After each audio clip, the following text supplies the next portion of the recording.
Welcome back, y'all. It's a beautiful day here. Anyway, I'm making a quick video today.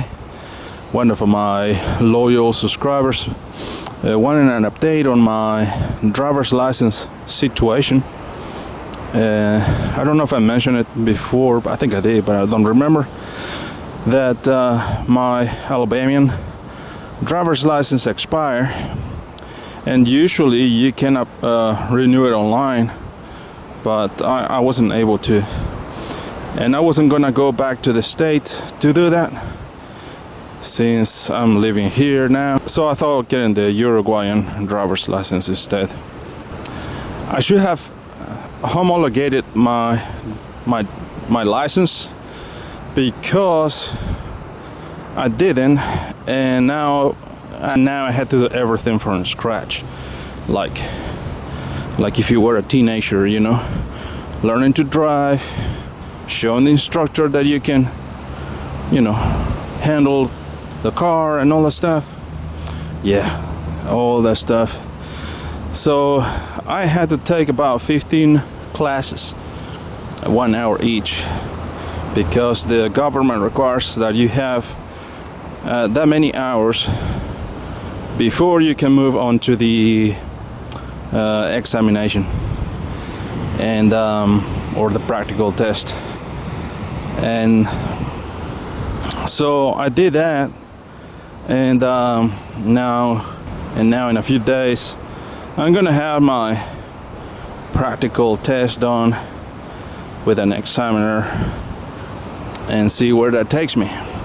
Hopefully I can pass with flying colors, and I think I will, because I did a few mistakes here and there, because I haven't been driving for a long time since I left the States. So I'm kind of a little bit rough, and honestly traffic here is different than over there, where our roads are wider, and it's a little bit closer to Atlanta's traffic, but it's still nothing like it. It's more like Europe. You know, my videos in France with them narrow roads. Yeah, it's similar here, similar to that, but a whole lot more traffic. In a way, I'm glad I did the lessons, because otherwise I don't think I will pass the exam. So it's good to have a driver's license, and I can use it anywhere in the world, just like the American one. You're right.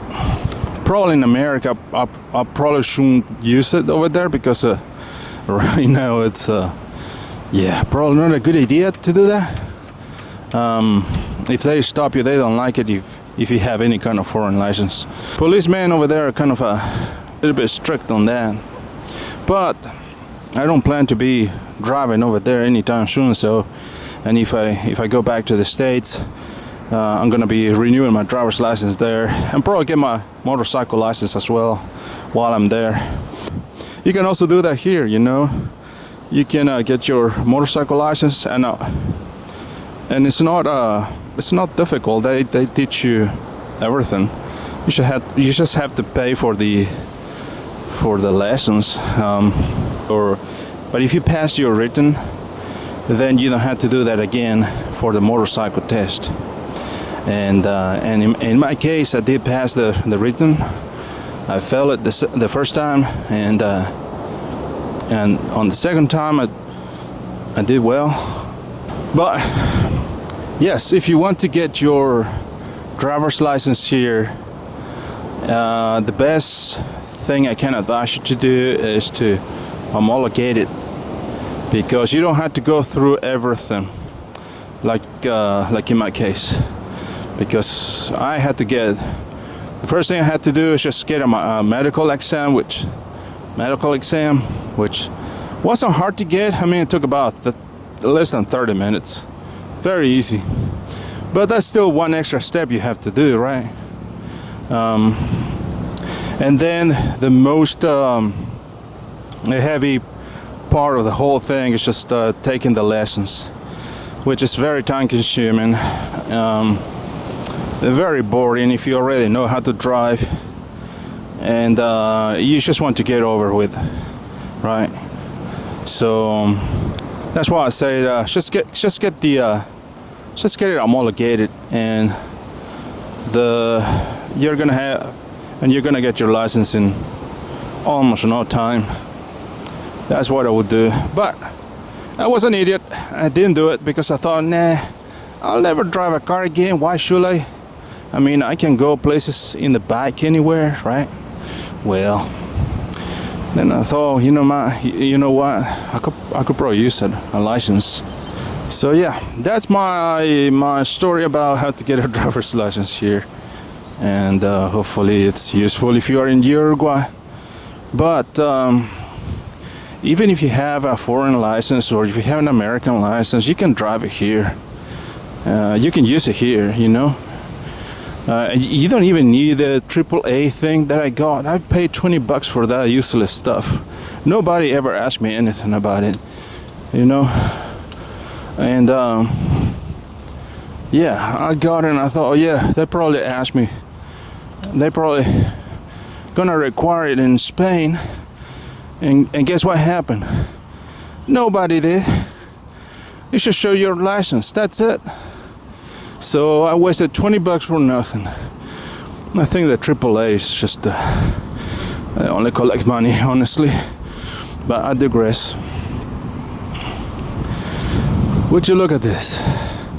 It's a beautiful day today, even if it's cloudy and all that stuff.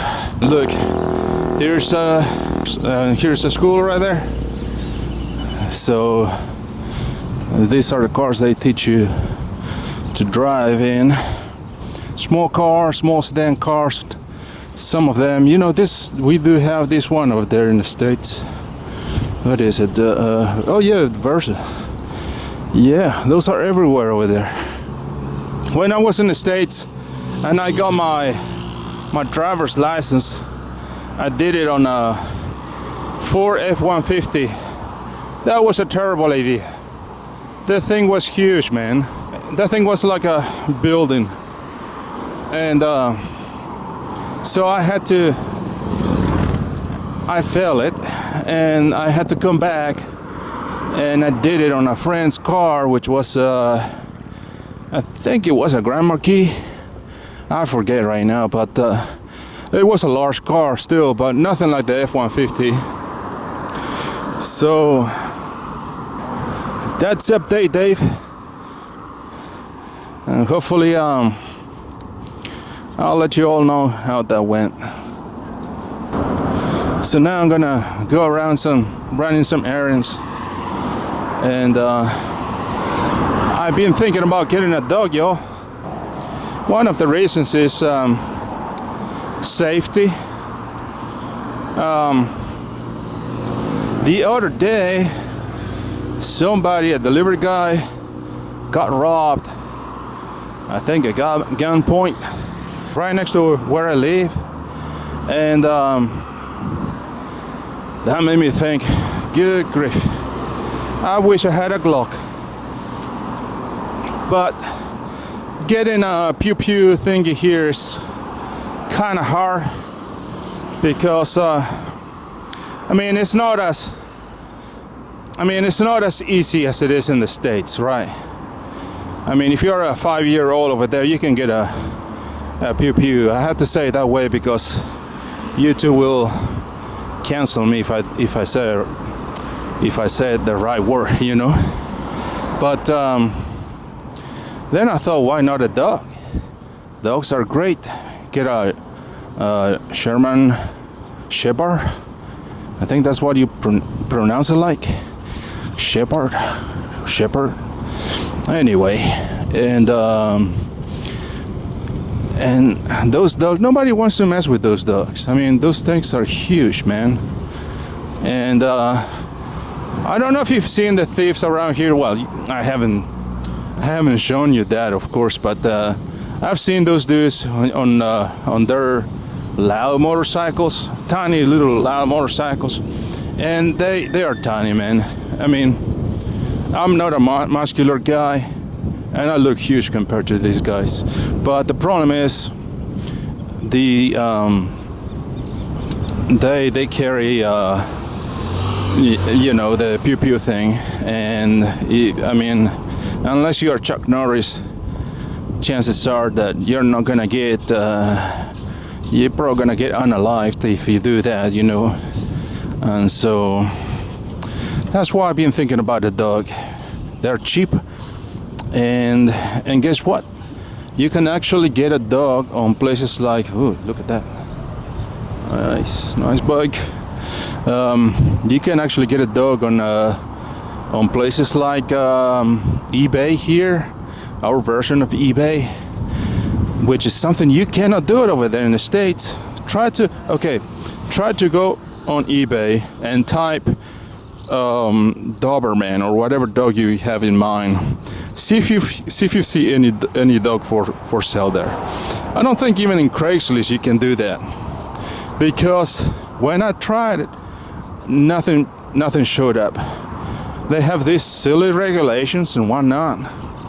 But here, just type look on Facebook Marketplace, change your location to Uruguay, here in the capital of the city, and you'll see that you can find pretty much any type of dog, cat, whatever.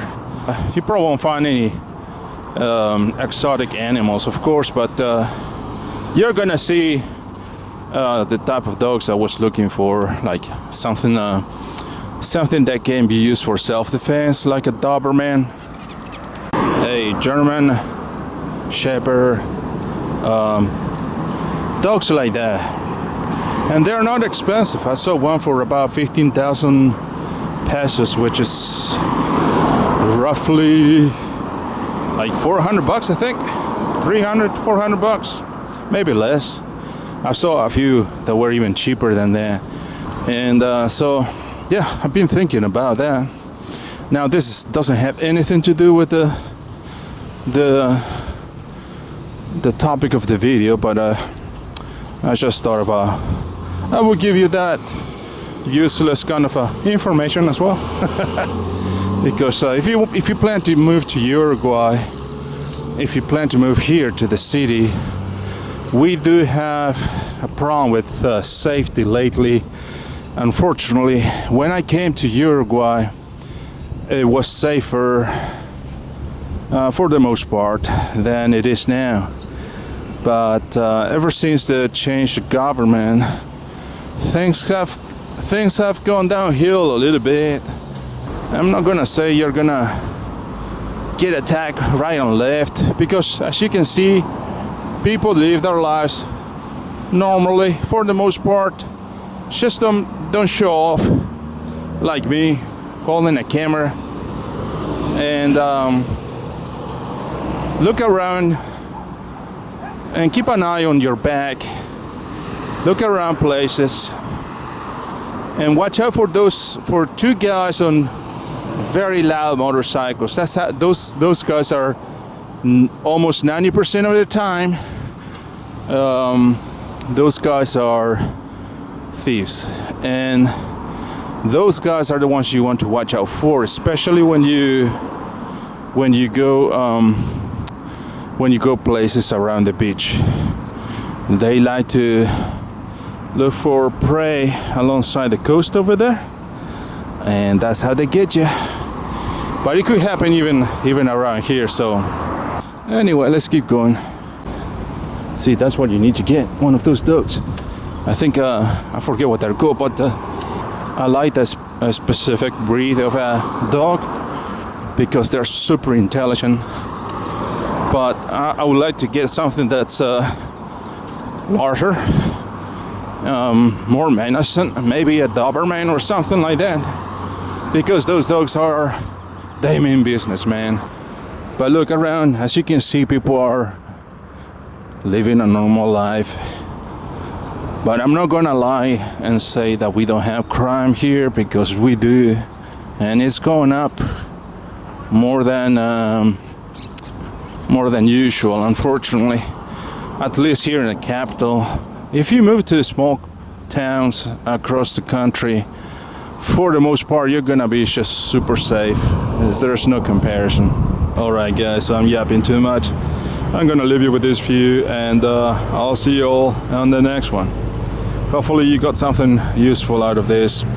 But if you come to Uruguay, hit me up, and if you need help with getting a driver's license or something, you know, I might help you. And we do a video together, and you tell me your opinion, your honest opinion, what you think about Uruguay. Okay, so see you all later.